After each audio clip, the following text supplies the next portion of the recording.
January 27, 2013. The city of Santa Maria, Brazil, lies beneath a heavy, midnight shroud of fog. From the sky, the streets appear as faint, glowing veins etched into a dark, silent grid. There is no movement. The air is still, holding the city in a fragile, suspended breath.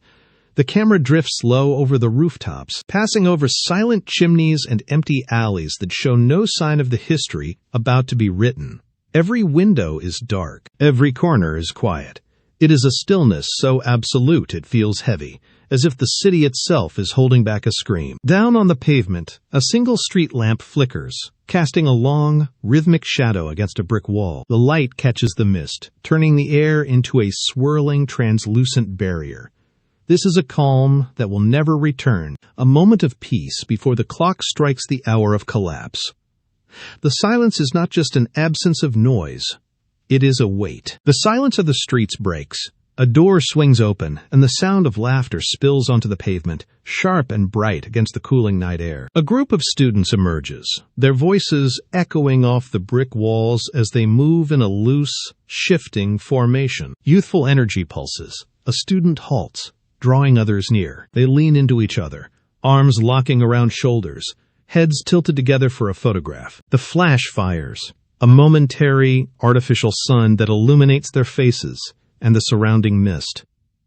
They laugh, checking the screen, their movements fluid and unhurried. They radiate a sense of permanence, as if the night belongs to them and the future is a distant, unthreatening concept. They move toward the entrance of the nightclub, a steady stream of bodies flowing into the warmth of the building. The air here is different, charged with the heat. Every interaction is a snapshot of connection. They are vibrant, they are present, and they are entirely unaware of the clock ticking down. The heavy doors swing shut, sealing out the night and trapping the heat inside. The transition is instantaneous. The air here is dense, thick with the scent of perfume and the rising temperature of a crowded room. Dimness yields to a floor's pulse, a deep, chest-thrumming weight. A constant, vibrating pressure that dictates the pace of every heartbeat in the room. The bass is not just heard, it is felt as a tremor in the marrow. Bodies sway to a deep, rhythmic pulse. The walls seem to breathe with the sound, absorbing the energy and reflecting it back into the center of the room. There is no space for silence here. The music is a living, pulsing entity that binds the crowd together, erasing the boundaries between individuals. They lean into the sound. The rhythm shifts, climbing in tempo, and the room responds in kind. A sea of bodies moves as one, a fluid, shifting mass that flows across the floorboards. Every arm is raised, every head tilts in unison, caught in the gravity of the beat. Then, the ceiling lights fracture.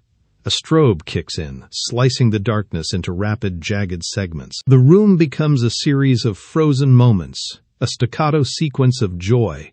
In one flash, a face is tilted back in laughter. In the next, a hand reaches toward the rafters.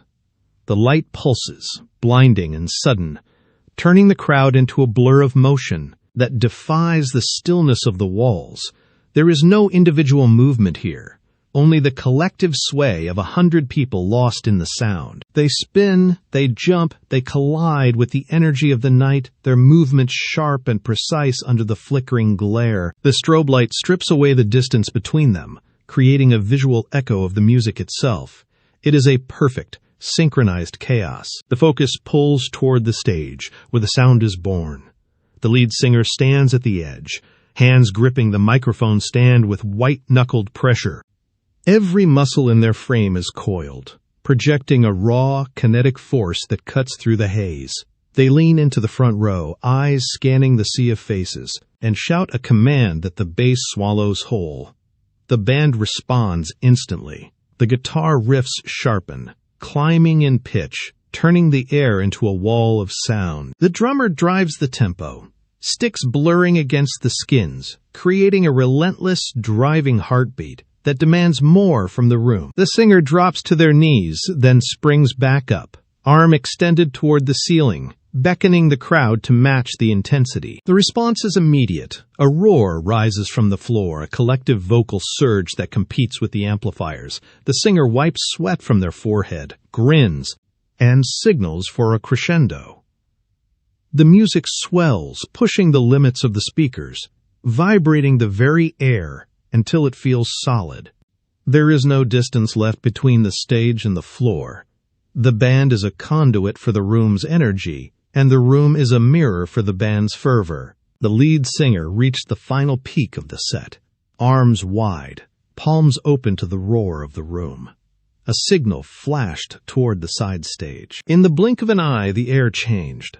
A sharp, mechanical hiss cut through the wall of sound. Fiery plumes crowned the night's grand finale. Golden sparks danced, defying heat's pull. The crowd cheered, hands reaching out to touch the falling embers, unaware of the proximity. The sparks hit the acoustic foam lining the roof. They did not vanish. Instead, they clung to the porous surface, tiny points of heat burrowing into the insulation. The singer turned back to the microphone, unaware of the transformation above. The sparks continued to shower, a relentless cascade of light that turned the ceiling into a target. The room remained locked in its rhythm, the bass still vibrating through the floor, while above, the first silent orange glow began to take hold. The orange glow on the ceiling did not flicker or fade. It pulsed, a steady, rhythmic heartbeat of heat that began to consume the acoustic foam. A thin wisp of gray smoke curled away from the point of origin, snaking through the rafters. The material blackened, curling inward as the fire found its fuel. Below, the crowd remained oblivious, their movements still tethered to the rhythm of the set. Then the sound began to warp. A sharp, electronic screech tore through the speakers, jarring and discordant. The bass, once a solid, vibrating force, stuttered. The lead singer paused, head tilted toward the rafters, brow furrowed as the smell of burning plastic cut through the heavy air. The guitar notes dragged, then dropped into a distorted whine. With a final hollow pop, the amplifiers died. The silence that followed was not empty. It was heavy, thick, and sudden. Weight crushed the room. Strobes froze a harsh frame. Stillness revealed the crowd's dawning dread. Eyes fixed upward. Fire ate the ceiling. The ceiling was no longer a surface. It was a hungry, expanding maw. The orange glow surged, devouring the acoustic foam with a sound like tearing paper. Then, the structural integrity of the rafters failed. A section of the burning insulation detached, falling in a slow, heavy arc. It hit the floor, scattering sparks like a dying star. This was the trigger. The ceiling began to shed its skin, a waterfall of flame raining down upon the crowd below. Burning debris landed on shoulders, on hair, on the floorboards, igniting everything it touched. The heat became a physical wall, pushing outward from the center of the room. The silence of the previous moment was shattered by a collective, jagged intake of breath. Then the scream started. It was not a single sound, but a rising tide of terror. Bodies surged, a slick, shifting tide. There was no order, only the primal instinct to move away from the falling fire. The waterfall of flame widened, turning the dance floor into a furnace. Every person in the room turned toward the exits, their faces illuminated by the harsh, flickering light. The panic was absolute, a tidal wave of motion. The fire did not just burn, it consumed. As the insulation disintegrated, it released a thick, oily plume of black smoke that surged downward. It moved like a living shroud, heavy and relentless. Within seconds, the ceiling vanished behind a wall of soot. The smoke dropped lower, curling into the lungs of the crowd before they could even draw a full breath. It was a chemical poison, acrid and suffocating. The air grew dense, turning from breathable oxygen into a gray, choking fog. Visibility, which had been clear moments ago, was erased. The strobe lights became dim, ghostly flickers behind a veil of ash. People began to cough, a sharp, hacking sound that echoed through the room. Lungs burned with every inhalation, the toxic particles searing the throat. The room lost its dimensions. Walls, exits, and other people disappeared into the dark, swirling mass. The crowd reached out, hands grasping at nothing but hot, heavy air. The sensation of being buried alive took hold as the smoke thickened, turning the nightclub into a sealed chamber of poison. Every movement became a struggle against the weight of the atmosphere. The panic transformed into a singular, desperate vector. thousands of feet hammered the floorboards, all aiming for the same narrow opening. In the darkness, the crowd became a fluid, violent force. Bodies collided with the force of falling stone, shoulders slamming into ribs, elbows digging into backs. There was no room to breathe, only the relentless pressure of those behind pushing against those in front. Then, the surge hit the exit. It was not a flow, it was a collision. The doorway, designed for a steady stream of people, became an immovable obstacle. The first wave of bodies slammed into the frame, but the second wave did not stop. They piled on, a tangled mass of limbs and frantic movement. The pressure intensified, turning the exit into a crushing weight. People were pinned against the walls and against each other, their movements restricted by the sheer density of the crowd. The exit was no longer a path to safety. It was a physical trap. Every attempt to pull forward only tightened the knot. The air at the threshold was a thick, suffocating slurry of heat and soot. The sound of the crowd shifted from screams to a low, rhythmic groaning of bodies compressed against the unyielding structure. The bottleneck was absolute, a wall of humanity locked in place. The pressure at the main exit became unbearable, forcing a fracture in the crowd. Desperate for any path that offered a breath of air, groups peeled away from the primary bottleneck. They stumbled into the darkness, guided only by the instinct to move away from the roaring heat. The floor shifted from the sticky, crowded dance floor to the smooth, cold tile of the hallways. The air here felt momentarily thinner, lacking the immediate crushing density of the main room. Hope flared, a brief, sharp impulse to keep moving. They followed the walls, hands sliding along the surfaces, seeking a door or a window. The corridors were silent, save for the frantic, wet sound of their own breathing and the distant, muffled chaos behind them. They pushed forward, turning corners with increasing urgency. Then, the movement stopped. A wall blocked the path. They turned, searching for another opening, but found only more closed doors and solid partitions. The realization hit with the force of a physical blow. These were not exits. They were service corridors, storage rooms, and bathrooms. The space narrowed, the walls closing in until there was nowhere left to go. The silence of the dead end was absolute, broken only by the sound of the fire finally catching up to the hallway entrance. They were trapped in a space that led nowhere. The silence of the trapped was suddenly punctured by a rising, rhythmic wail. Outside, the night air fractured. Red and blue lights began to strobe against the thick, rising plumes of smoke, painting the sky in violent, shifting colors. Sirens converged from every direction, overlapping in a dissonant roar that signaled the arrival of help. Firefighters leaped from the trucks, their movements sharp and practiced, but the scene that met them halted their momentum. The building was a sealed box, the heat radiating through the exterior walls like a furnace. They moved to the perimeter, searching for an entry point, but the structure was reinforced, designed to keep sound in and the outside world out. The realization of the scale of the disaster hit them instantly. There was no time for standard protocols.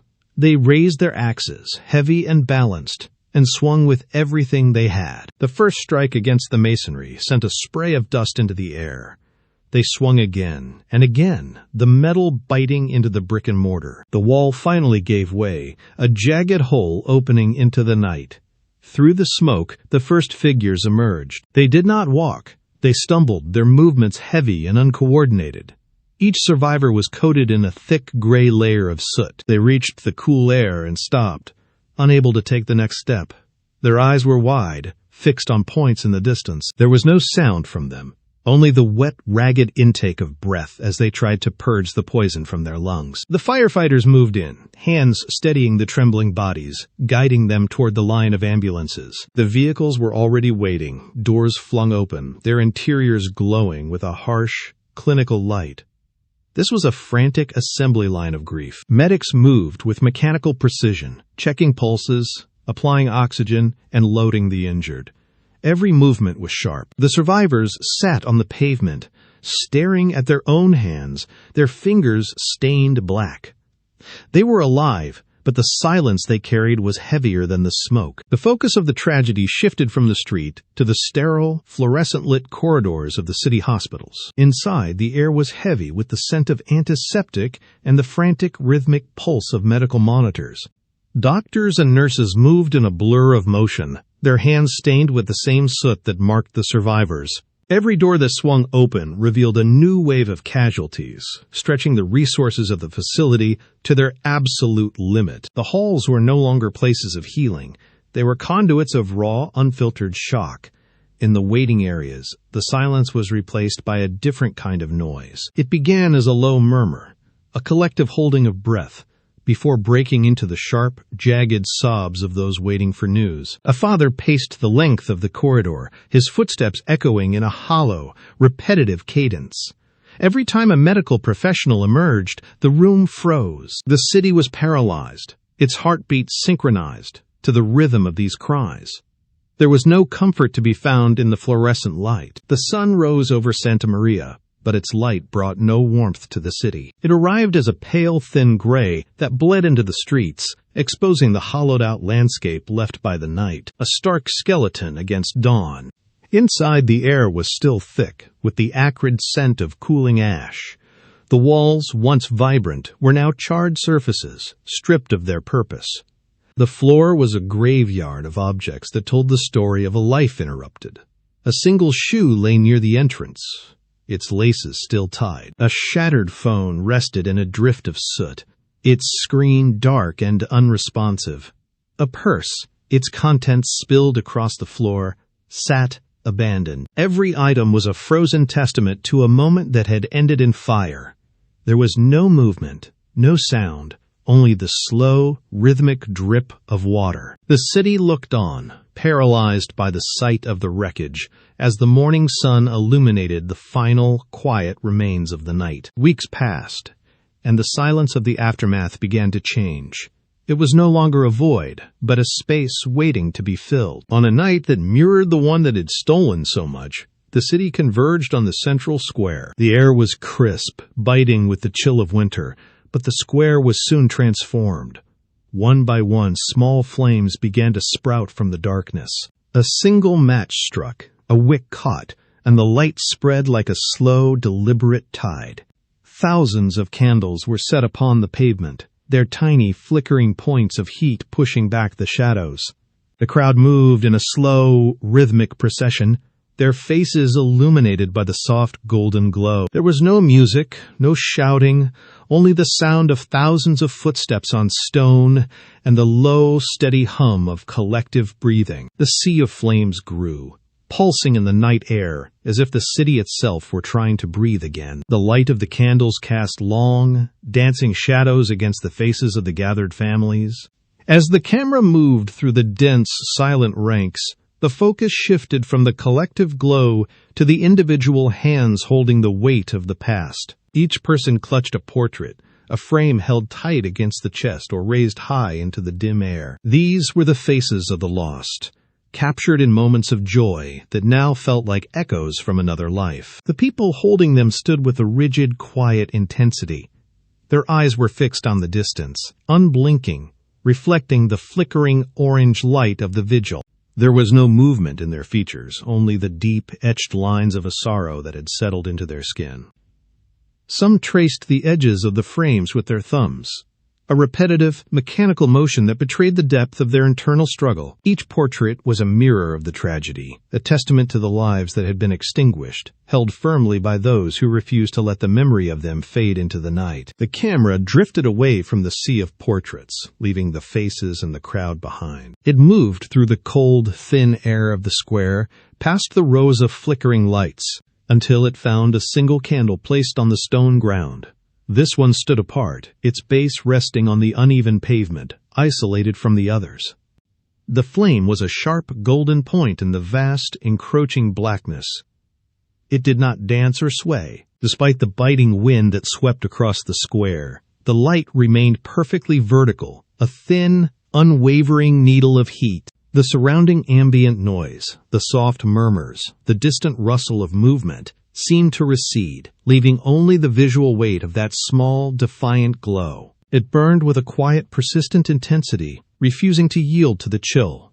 The air around it was still, held in a temporary suspension of time. This was the final point of focus, a singular testament to the lives that had been lost.